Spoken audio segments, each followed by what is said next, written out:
At syempre, pagkatapos nating mag-vacuum, kailangan mag-mop naman tayo para talagang malinis.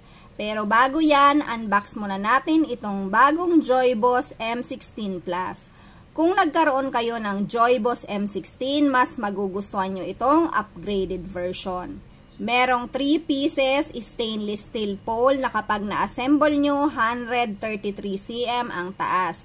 At ang kanyang pinaka-bucket, puti na may touch of gray and orange.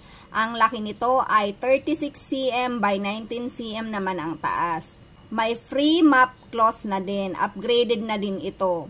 Etong kinakabitan ng pole, nagagalaw-galaw yan. Pero ang galing niya, kasi kapag ginamit nyo na, hindi siya natutumba-tumba. Self-standing na siya.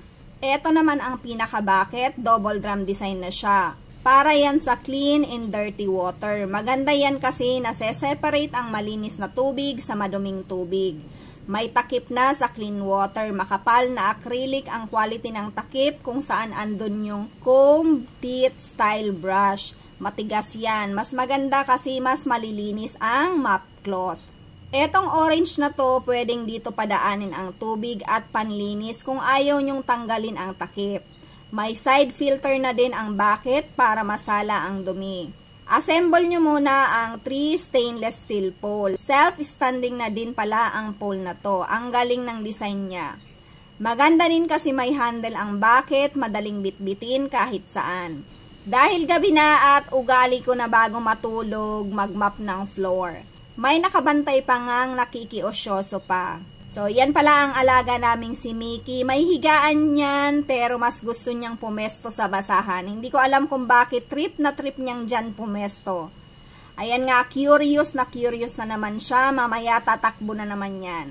So, ayun na nga, naglagay lang ako ng tubig at bleach para sure na malinis. 7 spin lang ang ginawa ko, then mop. Maliit lang naman ang apartment namin, kaya nakailang ulit lang ako dito.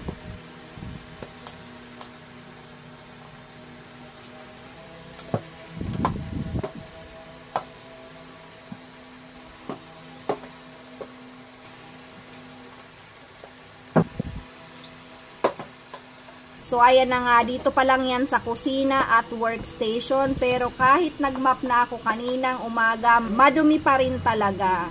Dahil nakaseparate ang clean and dirty water, kampante kayo na malinis talaga ang floor dahil hindi nyo inuulit-ulit ang tubig na ginamit.